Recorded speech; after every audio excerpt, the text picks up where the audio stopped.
is how much I care about you guys. Right here, I'm out here walking in the snow, getting it done for the channel. Okay, I think that's better. All right, welcome back to day two of the Leica Q2 kind of experiment. And today I'm focusing a bit more on straight out of camera JPEGs. And so ever since I've picked up this X-T5, and actually since I've had the X100V at one point and other Fuji cameras, the X-E4, I've really started to like the whole straight out of camera experience. And so I found some simulations on Fuji that I like, that I've saved in the back of my camera. One of them is like a low contrast black and white. I'm kind of getting away from the high contrast stuff a little bit. But then I did save also a high contrast in case I get the itch, but I'm kind of enjoying the lower contrast better. And then I'm really enjoying nostalgic negative. It's kind of the profile I've been going to. And I've noticed in sunlight it works really, really well. So it keeps a more natural color tone, but it lets the highlights be warm. So I wanted to kind of look at the JPEGs on this Leica Q2 to see if it can also be a JPEG machine. And initially, day one, when I shot some JPEGs, I looked at them, I thought, I don't love them. They're too cold with auto white balance. They just feel too cold. And so I went and set out today to kind of adjust some of that. Now, I will flip this thing around and show you kind of the workaround that I've done, and then we'll do some comparison testing to show you what those look like. So here are the images that I shot yesterday, or day one I should say, that were just auto white balance, and I think they're too cold. So let me show you those real quick.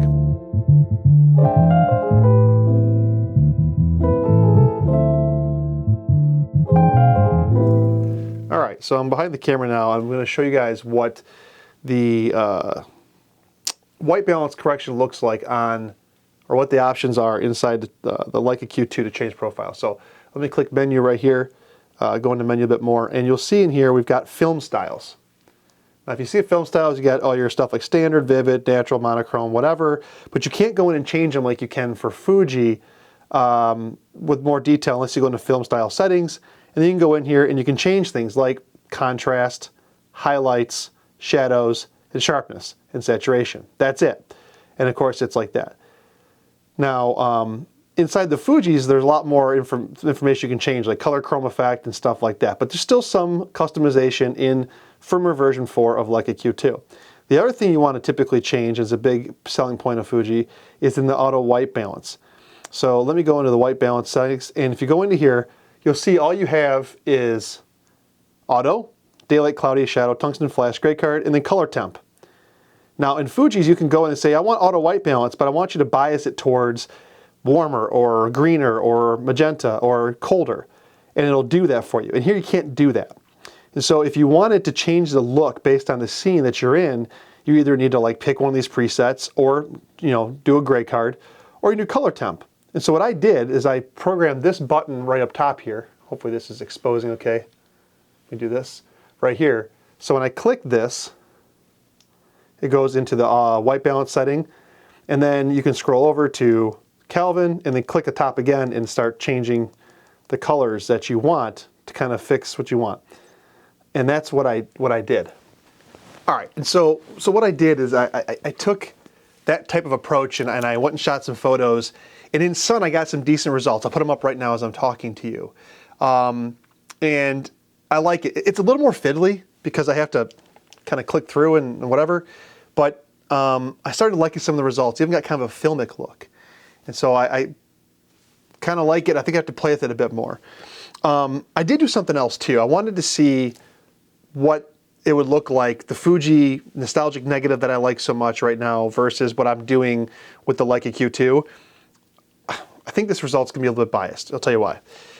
Or it's not a good one for it. And it's because I shot it snowing out today, as you saw in the beginning of the video, and snow is white. And so the nostalgic negative profile or film simulation that's in Fuji, its main characteristic is taking the highlights and making them warm looking, which it thinks the snow is highlights, so the snow looks kind of yellowish. So anyways, I did it anyways to show you guys what it looks like and kind of how it applies. I shot the 16 1.4 on the Fuji to be kind of close to the similar field of view and depth of field of this 28-1.7. Everybody knows this 28-1.7 is not 28, it's more like 26. So I did that, and then I also shot the Fuji and the Leica in auto white balance, and I did my own Kelvin adjustment.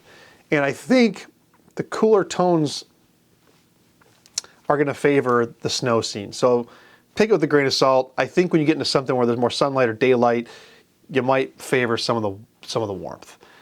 Anyways, here are the comparisons that I did. Take a look at these, and I'll see you on the back side of this.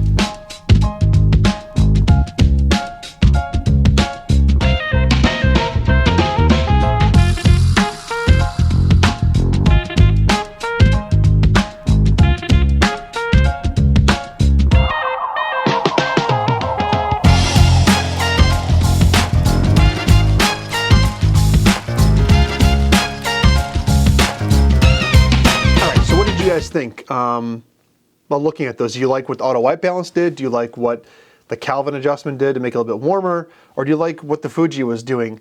Again, keep it in mind that this is really not a scientific test, because you can adjust these JPEGs in a million different ways. Specifically on the Fuji, I could have changed that tint, but the reason why I did all this, like I said, is because a lot of times I'm happy with the images I get out of the Fuji in normal sunlight or daylight with nostalgic negative, or even the black and white profile. And so, I wanted to see if I could get there. I would say I can get to an image that I like out of this Leica Q2 adjusting the Kelvin temperature in sunlight. It just takes a little bit more fiddling to kind of do it. The Fuji is a little bit simpler to kind of make that happen, because I can make those adjustments in the camera. I would also say I did the black and white high contrast profile in this Leica Q2, and I think in some situations it looks good. It's really dependent on how you expose your comp or how you expose. And I think that looks pretty good too. But I think I'm still kind of leaning towards more of a lower contrast look these days. And I think the regular black and white profile might be better for that inside of this Leica Q2. I don't know. What do you guys think? This is kind of a one and done off the cuff kind of review for this Leica Q2 and the JPEG 30 camera. I'm not sure what to make of it. I feel like I have more flexibility and creativity in the Fujis. I feel like the Q2 can get there, and I like some of the image quality I can get out of it. And candidly, makes me want to experiment a bit more with my Leica M. But then the problem is like you're looking off the live view and doing all those adjustments and then coming out of live view because you can't see what the white balance is actually doing. I think you'd have to like set the white balance for the scene that you're shooting in, then shoot a bunch of photos, and then kind of adjust every time. And candidly, I would say this.